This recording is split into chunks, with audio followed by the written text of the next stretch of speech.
Friction के बाद चल रही थी फ्रिक्शन, और फ्रिक्शन में एक पॉइंट तो डिस्कस हो गया, व्हाट इज फ्रिक्शन, ये तो डिस्कस हो चुका अच्छे से ना। इसमें मैंने पहला पॉइंट डिस्कस करना चाहा फ्रिक्शन के टाइप में। फ्रिक्शन के टाइप में पहली पॉइंट क्या थी, स्थैतिक घर्षण। स्थैतिक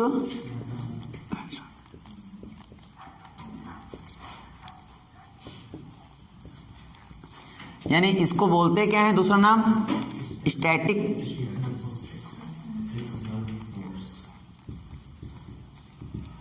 फ्रिक्शनल और फोर्स।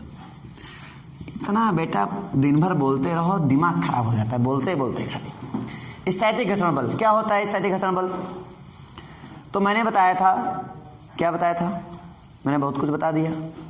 हाँ क्या बताया था भवानी?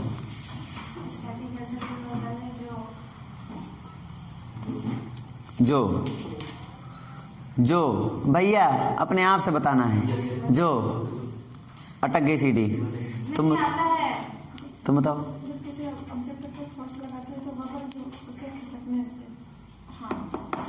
फिसलने ना दे, फिसलने का क्या करे, विरोध करे। अच्छा ऐसा रहा, ऐसा था क्या? फिसलने का प्रयास करे लेकिन फिसले ना, ये था। आप पकड़े हो, पकड़ नहीं पा रही है भवानी। फिसलने का प्रयास करे परंतु फिसलने ना दे, इस फोर्स को बोलते हैं क्या? Static frictional force. बात क्लियर हुई नहीं हुई? क्लियर हो गई। अच्छा या ऐसा भी बोल सकते, सापेक्षिक गति का क्या करे, विरोध करे, वो भी बोल सकते हो। कहानी समझ में नहीं आई? अगर कोई तुमसे पूछे स्थैतिक घर्षण बल का मान किसके बराबर होगा, हमने बताया था लगाया गया बल के मान के बराबर होगा। मैक्सिमम नहीं, बराबर होगा। मैक्सिमम तो बहुत अलग बात है। मैक्सिमम का मतलब होता है फिर जहाँ थोड़ा और बल लगाएंगे तो खिसक जाएगा, तो फिर वो अलग बात, वो तो फिर चला जाएगा सीमांत वेग में, हम उसकी बात नहीं करेंगे ना। हमने बताया स्थैतिक घर्षण बल का मान कौन माना जाएगा, जितना हम फोर्स लगाएंगे वही। जैसे अब कोई मान लो ऑब्जेक्ट है, मान लो कोई प्लेन में हमने ऑब्जेक्ट यहाँ पे प्लेस कर दिया, ये हमारा कोई ऑब्जेक्ट है, इसका नॉर्मल फोर्स कितना है बेटा, आर बराबर कितना है, mg, क्योंकि नीचे कितना लग रहा है, mg, कोई दिक्कत नहीं है तक। अब होता क्या है कि हम इस फोर्स को नीचे से खिंचाव दे रहे हैं, ठीक है, या इधर को बल लगा रहे हैं ऐसा बोल सकते हो, या फिर इधर को खिंचाव दे रहे हैं। और जब इधर खींच रहे हैं तो इधर की ओर यहाँ पे क्या लगेगा, स्टैटिक फ्रिक्शनल फोर्स लगेगा, स्टैटिक फ्रिक्शनल फोर्स लगेगा इधर की ओर। अब होगा क्या, इस ऑब्जेक्ट में ये फोर्स कितना लगेगा, ये फोर्स क्योंकि ये ऊपर नीचे बराबर है, इक्वल है, तो बेटा ऊपर नीचे इक्वल है तो मतलब ये चीज़ बैलेंस में ऑलरेडी है। अगर हम कोई फोर्स लगाएंगे तो चीज़ रखी रहेगी, कोई दिक्कत नहीं है कि हमेशा ऐसी रखी रहेगी, ये हमेशा ऐसी रहने वाली है, कोई दिक्कत इसमें नहीं होगी। लेकिन अगर हम इसमें फोर्स लगाएंगे, इसको डिसबैलेंस करना चाहेंगे, तो कब तक फ्रिक्शनल फोर्स लगेगा, जब तक इसके एक मैक्सिमम फोर्स होता है, जहाँ के बाद अगर थोड़ा भी फोर्स लगाओगे तो बेटा खिसक जाएगी ऑब्जेक्ट। वहां तक आप फोर्स लगाओगे तो वो फोर्स कहलाएगा, खिसक गया तो गतिज में चला जाएगा, है ना। लेकिन अभी हम गतिज की बात नहीं करेंगे, काइनेटिक की बात नहीं करेंगे, हम बात करेंगे केवल स्टैटिक की बात करेंगे। स्टैटिक का मतलब ये हुआ कि ये चीज क्या करेगी, फिसलने का प्रयास तो करेगी, खिसकने का प्रयास करेगी, लेकिन खिसकेगी नहीं। क्लियर नहीं हुआ? देन हम लोग क्या कह सकते हैं कि ये जो फोर्स है वो किसके इक्वल हो जाएगा, लगाया गया बल के F के बराबर होगा। ये जो ये है कब तक ये फिसलेगी नहीं, स्थिर रहेगी, जब तक इसका मान इसके मैक्सिमम मान से क्या है, छोटा है, ये बराबर है, तब तक तो ठीक है, ऑब्जेक्ट फिसलेगा नहीं। यानी जो हम बल लगाएंगे उसके सीमांत घर्षण बल से तो कम हो, ये तो क्या हो, बराबर, तब तक ऑब्जेक्ट तो स्थिर रहेगा। तो इस पोजीशन के लिए क्या रहेगा बेटा, ऑब्जेक्ट क्या रहेगा, स्थिर, मतलब रेस्ट में रहेगा। कोई डाउट बताओ? लेकिन अगर मैंने इसे थोड़ा ज़्यादा लगाया, जैसे ही ये पोजीशन आ गया बेटा, जैसे ये पोजीशन आ गया, अब ऑब्जेक्ट क्या होगा, मोशन में हो जाएगा। नहीं समझे क्या बात? अब जैसे किसी ऑब्जेक्ट पे, जैसे हम मान लो इसी पे, मान लो दीवार पे फोर्स लगा रहे हैं, हालांकि दीवार पे फोर्स मेरा काम नहीं कर रहा है, तो मैं लग रहा था, लेकिन मैं बड़ा बलवान बन जाऊं, पिक्चर में मूवी नहीं देखा कि मूवी में ऐसे मार दिया पूरा दीवार टूट गया। ये फोर्स हमने ऐसे लगाया, ठीक है। यहाँ पे बताओ स्टैटिक फ्रिक्शनल होगा कि नहीं होगा? यहाँ खिसकने कोई सवाल ही नहीं है, खिसकने कोई सवाल नहीं है, तो यहाँ स्टैटिक फ्रिक्शनल फोर्स नहीं माना जाएगा। अब मैं ईंट में उठाऊं, ईंट में जैसे ईंट ले लूं या फिर ये ले लूं, ऑब्जेक्ट चेंज कर लूं। अब यहाँ खिसकने का, जहाँ खिसकने का कोई पॉइंट ही नहीं है, जहाँ ऑब्जेक्ट खिसकने का कोई सवाल ही नहीं उठता है, वहाँ पे आपका फ्रिक्शनल स्टैटिक फोर्स नहीं होगा, स्टैटिक फ्रिक्शनल फोर्स वर्क ही नहीं करेगा। फ्रिक्शनिंग वाली बात नहीं ना इसमें, फ्रिक्शन जहाँ खिसकने का कोई सवाल है, जैसे यहाँ पे तुम लगाया जा रहे हो, ये यहाँ खिसकने का सवाल है, यहाँ पे जो हम फोर्स लगाएंगे, जैसे खिसक रहा है नहीं खिसक रहा है, यहाँ खिसकने का सवाल है तो यहाँ फोर्स लगाएंगे, यहाँ स्टैटिक का सवाल हो सकता है। हम ऐसे लगा रहे हैं फोर्स लगा रहे हैं, ऐसा नहीं लगा रहे, फोर्स लगा रहे हैं, तो इसमें फ्रिक्शनल फोर्स लग रहा है इस ऑब्जेक्ट और इस ऑब्जेक्ट के बीच में, यानी कि डस्टर और इस व्हाइट बोर्ड के बीच में एक फोर्स वर्क कर रहा है बेटा। और ये जो फोर्स, क्योंकि हम इधर को फोर्स लगा रहे हैं तो ये फोर्स इधर को वर्क कर रहा होगा, ये फोर्स हम इधर को लगा रहे हैं, ये फोर्स इस डायरेक्शन में लग रही है, मतलब इस डायरेक्शन में लग रही है, तो ये जो फ्रिक्शनल फोर्स होगा इस डायरेक्शन में वर्क कर रहा है। क्लियर नहीं? Clear? Static frictional force clear हुआ? ये ऐसे ऐसे क्लियर है। और ये जो फ्रिक्शनल फोर्स है, ठीक है, कितना लग रहा है? जितना हम फोर्स लगा रहे हैं, और इसकी एक सीमा है, अगर उससे ज्यादा मैं फोर्स लगा दूंगा तो ये क्या हो जाएगा? ये देखो खिसकने लगेगा। क्लियर नहीं हुआ? ये ऐसे खिसकने लगेगा, लेकिन खिसकेगा कब? जब ये कंडीशन आएगी। एक मैक्सिमम एक पॉइंट है, एक ऐसा फोर्स है जिससे मैं थोड़ा भी ज्यादा लगाऊंगा तो ऑब्जेक्ट क्या हो जाएगा? खिसक जाएगा। ये जो कैपिटल एफ है वो मेरे द्वारा लगाया गया फोर्स है। ये जो एफ मैक्स होता है ना बेटा, वो कौन सा फोर्स होता है? वो सीमांत घर्षण बल होता है, मतलब स्टैटिक घर्षण बल का अधिकतम मान, जहां से ऑब्जेक्ट पे क्या हो जाए, देखो चिपक गया था, जहां से ऑब्जेक्ट क्या हो जाए, जहां से ऑब्जेक्ट फिसलना स्टार्ट करने वाला होता है, जैसे थोड़ा भी ज्यादा लगाएंगे तो ऑब्जेक्ट क्या हो जाएगा? फिसल जाएगा। वो मैक्सिमम पॉइंट, अगर वहां तक लगाओ तो कोई दिक्कत नहीं है, लेकिन अगर थोड़ा भी उससे ज्यादा किया, जैसे पानी होता है, पानी भरते हो गिलास तक, कोई दिक्कत नहीं, एक गिलास की सीमा होती है, यहाँ तक पानी भर दो, चलो ऊपर सतह तक भर दे, कोई दिक्कत नहीं। अगर उससे थोड़ा भी ज्यादा पानी और डाला तो पानी गिलास से बाहर गिरने लगेगा, है ना। तो वो जो एक पॉइंट होता है जहां से थोड़ा और ज्यादा डालेंगे तो वो होता है लिमिट, उसकी लिमिट, बस उससे बेटा बाहर गए ना तो पानी तुरंत छलक जाएगा, तो वो होती लिमिट, वो होती सीमा, वही सीमा वही लिमिट कहलाती है यहाँ पर सीमांत घर्षण बल, ठीक है। उस लिमिट से ज्यादा हो जाता है तो फिर वो अपना स्थैतिक में नहीं हो पाता, वो स्थैतिक घर्षण बल फिर नहीं होता, वो चेंज होके वो गति में चला जाए, वो किस में चला, बाद में पढ़ेंगे ना। कहानी समझ में आ रही कि नहीं आ रही बताओ? आ रही ना बेटे? समझ में आया? सबको क्लियर हो गया? ठीक है, तो ये चीज आपको क्लियर करनी पड़ेगी, इसमें कोई दिक्कत नहीं है इसमें, ठीक है। तो हमने ये 2 पॉइंट आपको बताए, इसमें रेस्ट रहता है, इसमें क्या हो जाता है? मोशन हो जाता है उसका ऑब्जेक्ट का। डाउट पूछो, डाउट पूछो। तो इस वाले पोजीशन में क्या रहेगा? रेस्ट पर रहेगा, कोई दिक्कत नहीं है। और इस वाले पोजीशन में क्या होगा? मोशन में चला जाएगा। और जब मोशन जाता है तो कौन सा फ्रिक्शन बन जाता है?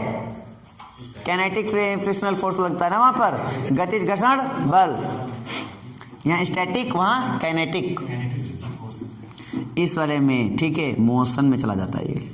जब कोई ऑब्जेक्ट मोशन में जो फोर्स लगता है उसको बोलते हैं, वहां पे कौन सा फोर्स लगेगा, वहां कौन सा फ्रिक्शनल वर्क करेगा? तो कैनेटिक, ठीक है, फ्रिक्शनल फोर्स वर्क करेगा।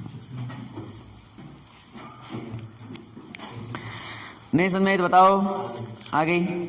यहां तक आई थी, मैंने समझा दिया था ना, ये चीज हो चुकी थी बेटा, ये चीज हो चुकी थी। यहां पे मैंने म्यू एस का मान भी बता दिया था। म्यू एस मैंने ये बताया था, जो एफ एस होता है, एफ एक्स मैस, वो प्रोपोर्शनल होता है किसके? आर के। मान लीजिए ये मान कहां से ज्यादा बढ़ेगा, सपोज कर लो, एग्जांपल ले लेता हूं, एक ईंट रख लो और एक ये डस्टर रख लो। डस्टर का वेट ईंट के वेट ज्यादा, दोनों की सतह का जो खुदरापन है दोनों को समान मानते हैं हम। चलो ये ईंट ही में ले लो, एक छोटा ईंट ले लो, एक बड़ा ईंट ले लो, ठीक है, और समान सतह पर रखो जिसका खुदरापन क्या है? सेम है। खुदरापन मैं इसलिए बोल रहा हूं क्योंकि खुदरापन से भी फ्रिक्शन का इधर उधर अंतर हो जाता है। मैं खुदरापन सेम ले रहा हूं, सतह का दोनों की क्या ले रहा हूं? समानता ले रहा हूं। कहानी समझ में आ रही नहीं आ रही बेटा? अब ऑब्जेक्ट में मैंने खाली क्या चेंज किया? ऑब्जेक्ट में केवल मैंने मास चेंज किया है। क्या चेंज किया? मास। एक छोटा लिया, एक बड़ा पार्ट ले लिया, और दोनों के ये भी नहीं है। अच्छा, ये एरिया पे डिपेंड करता है, तो एरिया से कोई मतलब है नहीं अपने को, है ना। अब यहाँ पे हम फोर्स लगाते हैं। क्या लगाते हैं? फोर्स। फोर्स लगाते हैं, ठीक ठीक, दोनों फोर्स लगाते हैं, ठीक है। जब मैं फोर्स लगाता हूँ तो आप देखने को पाएंगे कि ये वाला जो है इसमें कम ही बल में खिसक जाता है, तो इसमें ज़्यादा बल लगाना पड़ता है तब ये खिसकता है। मतलब इसकी जो सीमा है वो डिपेंड किस पर कर रही है, आर पर, और आर जो है किस पर डिपेंड करता है, एम पर और जी पर। जी तो सबके लिए सेम होता है, हर एक ऑब्जेक्ट के लिए, तो जी तो कांस्टेंट है, तो मतलब इनडायरेक्टली सही, जी मेरा कांस्टेंट है, तो मतलब आर किस पे डिपेंड कर रहा है बेटा, एम पर डिपेंड कर रहा है, एम पर। तो कुल मिला के हमने डायरेक्टली सही लेकिन इनडायरेक्टली सही, लेकिन हमने एम को बोल रखा है। किसको बोल रखा है, एम को। क्यों, इसकी सीमा इसके जो अकॉर्डिंग कम ज़्यादा नहीं होगी, इसको कम करेंगे इसकी सीमा कम पड़ जाएगी, कम ही बल में खिसक जाएगा वो, और इसको हम बढ़ा देंगे इसके ज़्यादा बल लगाना पड़ता है, वो खिसकेगा। इसका मतलब वो कोई भी ऑब्जेक्ट होगा तो उसको खिसकने का मतलब समझ पा रहे ना, स्टैटिक फ्रिक्शनल का जो मैक्सिमम फोर्स है वो किस पर डिपेंड करेगा, एम पर डिपेंड करेगा। बहुत भारी चीज वस्तु है, बहुत बड़ा पहाड़ टाइप में पत्थर रखा हुआ है, उसको खिसकाने में तुम्हें अधिकतम बल लगाना, बहुत ज़्यादा बल लगाना पड़ेगा, बहुत सीमा तक बल लगाना पड़ेगा, क्योंकि उसकी मास बहुत ज़्यादा है, और जिसका मास बहुत ज़्यादा है उसकी सीमा भी बहुत ज़्यादा होगी, बहुत बल की जरूरत पड़ेगी। जिसका मास बहुत कम है बहुत ही कम बल की जरूरत पड़ेगी खिसकाने के लिए। लॉजिक क्लियर है, डाउट है, क्लियर है? तो ये बात हमें समझ में आ रही है कि जो एफ एक्स मैक्स है डिपेंड करेगा किस पर, नॉर्मल फोर्स पर, यानी आर पर डिपेंड करेगा। ये नॉर्मल फोर्स होता है, प्रतिक्रिया बल बोलते हैं इसको हिंदी में। कौन सा बल, प्रतिक्रिया बल। अब प्रतिक्रिया जो बल है वो एफ मैक्स पर डिपेंड करेगा, एफ एक्स मैक्स पर। और जब भी कोई एक कांस्टेंट चिन्ह हटाते हैं बेटा तो क्या होता है, वहाँ पे एक न्यू कांस्टेंट आ जाता है, ठीक है। जब भी प्रोपोर्शनल चिन्ह हटाते हैं वहाँ पे न्यू एक कांस्टेंट आता है, यहाँ पे कांस्टेंट कौन आएगा, म्यू एस, ये घर्षण गुणांक है, ठीक है। और इसको बोलते हैं स्थैतिक घर्षण गुणांक या कोएफिशिएंट ऑफ। समझ में ना आया हो तो बताओ, ना क्लियर हुआ हो तो बताओ, क्लियर हुआ या नहीं, हो गया। अच्छा, यहां से म्यू एस बराबर क्या होगा बेटा, तो म्यू एस बराबर यहां से हो जाएगा F X max upon R. अलग अलग ऑब्जेक्ट के लिए अलग अलग हो सकता है, लेकिन ये डिपेंड अलग ही तरीके से करता है म्यू एस, ठीक है। म्यू एस की कहानी समझा देता हूं मैं, म्यू एस की कहानी भी लिख लो कहीं ना कहीं। जो म्यू एक्स होता है, म्यू एस, ये भी एक फोर्स है, ये भी एक फोर्स है, दोनों क्या हैं, फोर्स हैं। तो मुझे बताओ क्या इसका कोई यूनिट होगा क्या, ऐसा क्वेश्चन में आ गई। तो पहली पॉइंट हमने क्या सीखा, नोट वन क्या सीखा, नोट वन लिखते जाओ, आप लोग नोट भी कर लिया करो टाइम से, खाली लेक्चर सुनते रहते हो, नोट भी कर लिया करो। नोट वन क्या सीखा हमने, ये भी नोट कर लेना, ये सारे नोट पॉइंट हैं बेटा, ठीक है ना, ये सारे नोट पॉइंट हैं। ये होगा तो ये होगा, ये होगा तो ये होगा, ये कंडीशन ये इसको बताती है, ये कंडीशन इसको बताती है, रेस्ट मतलब ये इसको बताता है। कहानी समझ में आ रही ना। तो पहला नोट पॉइंट क्या लिखा, म्यू एस का कोई मात्रक नहीं होगा, have no unit of mu S. पहली बात ये लिखा।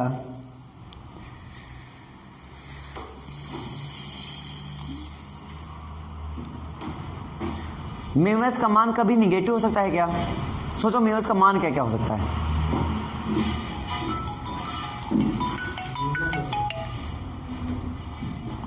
म्यू एस का मान सोचो क्या क्या हो सकता है।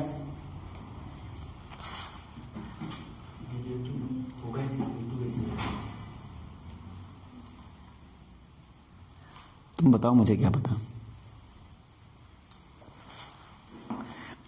ये रेशियो है, फोर्स यहाँ पे निगेटिव वाली बात नहीं हो रही है, ये रेशियो है। यहाँ पर पहली बात तो जैसे एफ एक्स का मान है, मान लो 5 न्यूटन लगाया तुमने, है ना, ये मान लो कोई भी रहा होगा, रेशियो निकाल रहे हो तो कुछ ना कुछ तो फोर्स लगाओगे, तभी स्टैटिक की बात हो रही है, बिना फोर्स के तो बात ही नहीं करेंगे स्टैटिक के हम, तो कुछ ना कुछ फोर्स लगाएंगे, मतलब 0 से बड़ा। ये mg जो होगा, mg मैक्सिमम, कभी भी फोर्स मैक्सिमम जो फ्रिक्शनल फोर्स होगा इससे ज़्यादा तो हो नहीं सकता, इससे ज़्यादा लगाओगे तो अपनी कहानी, वैसे भी भाई उसके मास से ज़्यादा फोर्स लगाएंगे हम तो अपने वैसे भी उड़ा के फेंक देगा बाहर, है ना, कोई दिक्कत नहीं है। तो इसका मतलब वही है, जो फोर्स है इसका मान भाई 0 रखेंगे, जैसे 0 रख दिया, सोचे हम 0 रख दें, भाई 0 लगाएंगे तो स्टैटिक फ्रिक्शनल की बात ही नहीं होगी ना। स्टैटिक फ्रिक्शन की बात ये होगी जब 0 से ज्यादा होगा, और 0 से थोड़ा भी ज्यादा होगा, इसका मास तो फिक्स है, किसी मास के लिए इसकी वैल्यू क्या है, फिक्स है ना, तो ये वैल्यू फिक्स हो गई, तो मतलब 0 से बड़ा हो सकता है।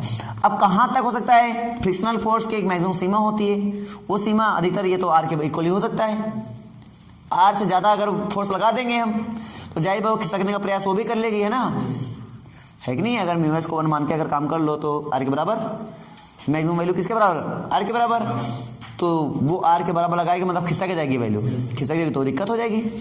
तो कहने का मतलब ये है कि 1 से छोटा देगा, क्यों, क्योंकि R के बराबर इसके मान दे नहीं सकता, ये म्यूएस R के बराबर मान दे नहीं सकता।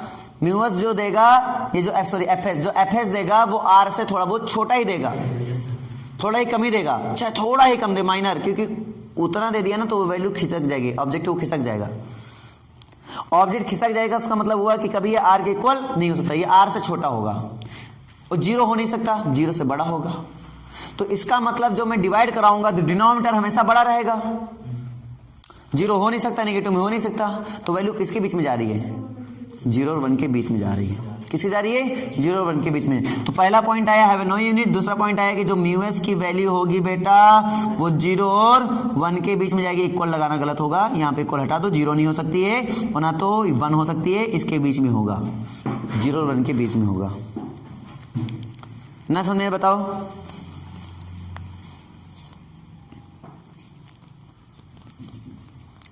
अच्छा, जब मैंने ईंट की बात की रखने की तो मैंने क्या कहा था, दोनों का खुरदरापन सेम होना चाहिए। खुरदरापन की मैंने क्यों बात की, क्योंकि मैंने वो प्लेन उठाया है जो कि एक दूसरे के अटैचमेंट में आते हैं, संपर्क में आते हैं, जो संपर्क में आते हैं मैंने उन तल की बात किया, तो दूसरे तल की बात ही नहीं की थी।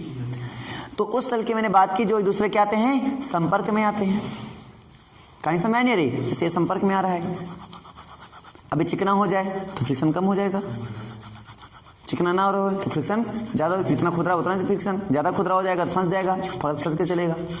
इसका मतलब हुआ ये अपने संपर्क तल के निर्भर करता है, और ये भी मैटर करता है कि वो तल कैसा है, मतलब किस मटेरियल से बना हुआ है, तो यानी पदार्थ पर निर्भर कर रहा है, पहली बात पदार्थ पर, मटेरियल पर निर्भर कर रहा है, और दूसरी बात निर्भर कर रहा है उनके संपर्क तल पर निर्भर कर रहा है, तल, नहीं समझे क्या बात। तो म्यूएस किन किन पॉइंट पर निर्भर करता है, क्लियर हुआ। तो पहला चीज हम लोग लिख लेंगे क्या, पहला चीज लिख लेंगे हम लोग ये पदार्थ पर निर्भर करता है, और दूसरा चीज लिख देंगे संपर्क तल पर निर्भर करता है, किस पर, संपर्क तल पर निर्भर करता है, संपर्क तल की प्रकृति पर, प्रकृति मतलब हुआ खुदरा है, समतल चिकना है, समतल तलों की प्रकृति पर, सूखी है, लिख लो चाहो, तल का मतलब हुआ क्या है, सूखी है, गीली है, खुदरी है या चिकनी है, इस पर चाहो बैग में लिख लो, सूखी है, गीली है, चिकनी है या खुदरी है, इन सभी बातों पर क्या करेगा, वो निर्भर करेगा। गीली पे अलग तरीके से फोर्स लगाना पड़ेगा, है ना आपको, है कि नहीं, सूखी पे अलग तरीके लगाना पड़ेगा, चिकनी है या खुदरी है उस पर अलग अलग तरीके से बल देखो आपके कार्य करते हैं, ना, तो बल का काम बदल जाता है समय के साथ रहते रहते, है ना। चिकने पे खिसकाओ आपको ज़्यादा बल नहीं लगाना पड़ता है, लेकिन खुदरे पे खिसकाओ आपको ज़्यादा बल लगाना पड़ता है। चिकनी खुदरी का मतलब ये, गीली है, गीली मिट्टी में अगर लगाओ फोर्स, है ना, मिट्टी वही रहे, गीली मिट्टी कर दो तो बल आपको कम, घर्षण करना आपको लगता है, तो आप देखो गिर जाते हो अधिकतर बारिश वारिश में, क्योंकि चिकने में घर्षण बल कम पड़ जाता है ना, फ्रिक्शन फोर्स, और सूखे में देखो फ्रिक्शन फोर्स ज़्यादा वर्क कर जाता है। इसको बोलते हैं संपर्क तल। तल की प्रकृति का मतलब क्या हुआ, तल की प्रकृति मतलब वो गीली है, सूखी है, चिकनी है, खुदरी है, ये सब मतलब हुआ। अगला पॉइंट इसमें आता है, ये कभी भी लिख लेना, म्यूएस का मान तलों के आभासी संपर्क तल क्षेत्रफल पर निर्भर नहीं करता है, ये क्षेत्रफल पर निर्भर नहीं करता। म्यूएस का जो मान है, ठीक है, आभासी संपर्क तल जिसको बोलते हैं, क्षेत्रफल पर निर्भर नहीं करता है, ये कभी भी क्षेत्रफल पर निर्भर नहीं करता है बेटा, क्षेत्रफल पर निर्भर नहीं करता है। जैसे कोई ऑब्जेक्ट है, क्षेत्रफल पर निर्भर नहीं करने का मतलब समझो, जैसे ये ऑब्जेक्ट है, अब ऑब्जेक्ट जितना बड़ा लोगे उस पर एक्सपेरिमेंट करोगे, जैसे मान लो इतना बड़ा ले लिया मैंने, तो क्या फर्क पड़ता है कितना बड़ा है। अब हमने चिकने पे खिसकाया, अलग फोर्स मिल रहा है मुझे, वहाँ पे खुदरे पे खिसकाया, अलग फोर्स मिल रहा है मुझे, ठीक है, मैं गया चिकन गीली मिट्टी में खिसका रहा हूँ, अलग फोर्स मिल रहा है मुझे, मैं गया वहाँ खिसका रहा हूँ, अलग फोर्स मिल रहा है। इसका मतलब ये इसके सरफेस से मतलब रखता है, अपने संपर्क तल के सरफेस से मतलब रखता है, संपर्क तल से मतलब रखता है, बट एरिया से मतलब नहीं रखता है। एरिया छोटा लोगे तो छोटे में एक्सपेरिमेंट हो जाएगा, बड़ा लोगे बड़े में एक्सपेरिमेंट हो जाएगा, जितना लोगे एरिया पे निर्भर ये नहीं करता है। तो जो भी हमारे ऑब्जेक्ट होगा उसके एरिया से मतलब नहीं कितना बड़ा है, हमें मतलब ही नहीं है कितना बड़ा है, हमें कितना बड़ा चिकना है मतलब नहीं, जितने में एक्सपेरिमेंट कर रहे हैं उतने से मतलब है हमें, उसका तल कैसा है वो इंपॉर्टेंट है कि चिकना है, खुदरा है, ये है वो। तो क्या एरिया पे निर्भर करता है? ये नहीं करता है, एरिया पे कोई मतलब नहीं है इसका। चलो इस बात को समझ में आ गया नहीं आ गया? आप सीमांत घर्षण बल के बारे में लिख सकते थे। सीमांत घर्षण बल समझ में आ रहा है नहीं आ रहा है? लिख लोगे ना? तो क्या लिखोगे? सीमांत घर्षण बल है लिखा कि नहीं लिखा तुम्हारे यहाँ? चलो ठीक है। लिए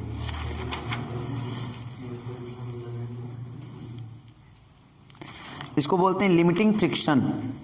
सीमांत घर्षण को क्या बोलते हैं? Limiting friction. देखो नाम से पता, लिमिटिंग फ्रिक्शन, सीमांत, सीमा से रिलेटेड लिमिटिंग फ्रिक्शन, एक फ्रिक्शन की जो लिमिट होती है ना, वही। अब जहां से हमने बताया था ना लिमिटिंग फ्रिक्शन कि जो स्टैटिक फ्रिक्शनल फोर्स की जो मैक्सिमम वैल्यू होती है उसको बोलते हैं limiting friction, that means called, वही कहलाता है सीमांत घर्षण। नहीं समझे क्या बात? आ गए हीरो की डाउट है? क्लियर हो गया ना? शिथिल हो गए पढ़ते पढ़ते हैं। इतने में क्या होगा बेटा? अभी तो कहानी शुरू हुई है, अभी तो पूरी पिक्चर ही बाकी। अच्छा मैं इसको यहाँ से समझो, मैं इसको ये भी तो बोल सकता हूँ ना, नहीं बोल सकता हूँ क्या? क्योंकि मैंने पहले बता दिया जब तक ये खिसकेगा नहीं तब तक ये एफ इसके बराबर रहेगा। एफएस के एफएस मैक्स अलग बात हुई, एफएस अलग बात हुई। एफएस मैक्स मतलब जो स्थैतिक घर्षण बल का अधिकतम मान कहाँ तक लगा सकते हो वो मतलब हुआ। एफएस का मतलब हुआ कितना लगा रहे हो ये मतलब हुआ, है ना? कहाँ तक वो कार्य कर रहा है ये मतलब। दोनों में अंतर है नहीं? अंतर है। तो ये भी लिख सकता हूँ, कोई दिक्कत है क्या? ठीक है। और ये जो एफएक्स मैक्स है वो किसके बराबर होता है बेटा? तो एफएक्स मैक्स बराबर किसके होता है? म्यू एस आर के। तो ये भी तो लिख सकते हो म्यू एस आर। और आर किसके बराबर होता है बेटा? एम जी के। तो म्यू एस एम जी नहीं लिख सकते हो क्या? Mu S M G, mu S M G, एक फॉर्मूला बन जाता है। ये सब नोट 1 नोट 2 नोट 3 नोट 4 ऐसे लिखते जाओ कर करके। फिर मत कहना कि सर ये क्वेश्चन नहीं लग रहा है, ये पॉइंट नहीं क्लियर है, ऑब्जेक्टिव नहीं। ऑब्जेक्टिव करने के लिए आपको बहुत बड़ी बात नहीं क्लियर हो, आपको छोटी छोटी बातें क्लियर हो। आप देखोगे 80-90% ऑब्जेक्टिव आपसे इजीली तरीके से सॉल्व हो रहे हैं। कंपटीशन में ज़्यादा डिफिकल्ट नहीं आ रहा है, मैंने देखा। डिफिकल्ट आता है, आपने भी देखा होगा। आता है डिफिकल्ट क्या? आपने लोगों ने दिया है कंपटीशन, 1-2 दे दिए हैं, बताओ डिफिकल्ट आया? बहुत पॉइंट वाइज बात करते हैं, बहुत पॉइंट वाइज। अगर पॉइंट आपको क्लियर है बेटा तो आप उड़ा दोगे फिजिक्स को, कोई दिक्कत नहीं आएगी। समझ आ रहा नहीं आ रहा है भाई? यहाँ के 15 दिन पढ़ाने के बाद आप लोग एग्जाम देने गए थे। मैंने 15 दिन में जो भी मैंने चैप्टर पढ़ाए थे मुझसे 4-5 क्वेश्चन फंसे होंगे जरूर। सोचो 2 चैप्टर 4-5 क्वेश्चन फंस गए इजीली तरीके से। जो मैंने हम लोग तक पढ़ाया उसके अगले दिन परीक्षा दी वही क्वेश्चन फंस गया, है ना? देखा था नहीं देखा था? ये चीज़ें होती हैं। तो लेक्चर, अच्छा लेक्चर अभी हाल ही में हुआ तो इसलिए याद था, अब यही लेक्चर ओल्ड हो जाता सर जी पता नहीं क्या पढ़ाए थे। पढ़ाया सब कुछ है, जो इंपॉर्टेंट पॉइंट लग रहा है तुम खाली नोट करते जाओ और टाइम टाइम खाली उसको रिवीजन करते रहो। विश्वास मानिए आपका वहाँ ऑब्जेक्टिव एक भी बाहर नहीं जाएगा, इजी लगेगा तुम्हें पेपर। फिजिक्स का पेपर तो और भी इजी लगेगा। क्यों? इतने मैं डिस्कस करता हूँ ना आपसे, इतना डिस्कस करता हूँ ना, समझ भी नहीं। म्यूएस के बारे में इतनी बातें बता डाली तुम्हें और यहीं से तुम्हारे क्वेश्चन बनते हैं, 1-2 बन जाएंगे, उठा दोगे तुम लोग, क्वेश्चन कर लोगे तुरंत। तो बताइए कोई दिक्कत तो बताओ। अगर कोई भी वस्तु है, इसको लिखना नहीं समझो, अगर कोई ऑब्जेक्ट है उसका जो स्थल है वो खुदरापन अलग अलग है। अगर खुदरापन अलग अलग है तो फोर्स का मान बदल नहीं जाएगा क्या? फोर्स का मान बदल जाएगा ना, फ्रिक्शनल फोर्स बदल जाएगा ना। खुदरापन अलग अलग है तो घर्षण बल भी क्या होगा? अलग अलग वर्क करेगा। ठीक है, बहुत सही है। अच्छा बताओ, अगर पिंड जितना तम समतल प्लेन जितना चिकना होगा, जितना स्मूथ होगा, उतना फ्रिक्शनल फोर्स क्या होगा? वर्क अच्छा करेगा या गड़बड़ करेगा? मतलब फ्रिक्शनल फोर्स का मान ज्यादा होगा या कम होगा? जितना स्मूथ होगा उतना फ्रिक्शनल का फोर्स का मान कम होगा, और जितना रफ होगा उतना ज्यादा होगा। क्लियर हुआ? डाउट है? सिंपल सी कहानी है, सिंपल विजुलाइज कर लो, कहानी क्लियर है। तो इसमें लिखा है पिंड का तल जितना चिकना होगा घर्षण बल उतना ही क्या होगा? कम होगा। चिकना कम, खुदरा ज्यादा। अब जैसे साइकिल चलाते हो, ठीक है, तो साइकिल चलाने में आप मान लो 40 रफ्तार में बहुत ज़्यादा है, 25 की रफ्तार में जब भगाते हैं हम लोग तो 30 की रफ्तार पहुँचते हैं, 30 या 35, 40 बहुत ज़्यादा होती है। 40 भगा सकते हो लेकिन इन रोडों में इन साइकिलों से नहीं। ठीक है, इन रोडों में इस साइकिलों से नहीं, हाँ 40 भगा सकते हो, लेकिन इस साइकिल से नहीं, छारा कटोरी बैठ जाएंगे तुम्हारी, है ना, पता चला पहिया उसी भाग रहा। ये साइकिल से बिल्कुल नहीं है ना, ये साइकिल बहुत नॉर्मल साइकिल है, इनमें कोई दिक्कत नहीं। रेसर साइकिल अलग होती हैं, उनसे भगाओ, कोई दिक्कत नहीं है।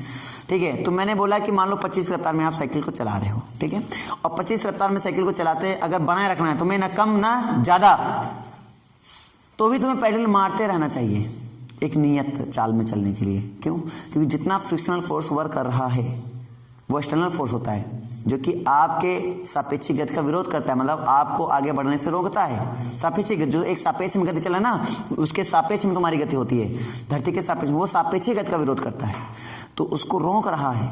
तो आप क्या करेंगे, उस रुकावट के बराबर अपना फोर्स लगातार लगाते रहेंगे, ताकि जो उसकी वेलोसिटी है वो कांस्टेंट चले। नहीं समझे क्या मेरी बात, है ना? जैसे वो फोर्स 2 न्यूटन से वो पीछे, मतलब कि रोक रहा है आपको 2 न्यूटन फोर्स लगा के, तो आप 2 न्यूटन का फोर्स लगाते रहो, तो 40 न्यूटन चल रहे हो, 40 रफ्तार में चलो 40 रफ्तार में चलेगी, या 25 किलोमीटर प्रति घंटा की रफ्तार में चल रहे हो तो 25 किलोमीटर प्रति घंटा की रफ्तार में चलते रहोगे, कोई दिक्कत नहीं आएगी, बिना किसी उसके दिक्कत के।